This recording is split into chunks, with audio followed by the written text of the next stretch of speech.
Lumile noastre sunt în pericol.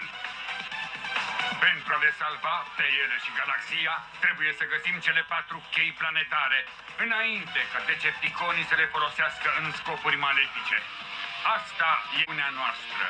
Hotshot, Jetfire, Vector Prime, Landmine, Scattershot, Optimus Prime, transformare și la drum!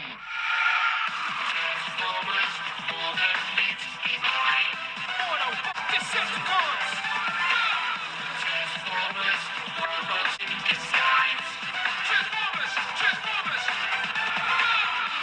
The Autobots wage their battle to destroy the evil forces of the Decepticons!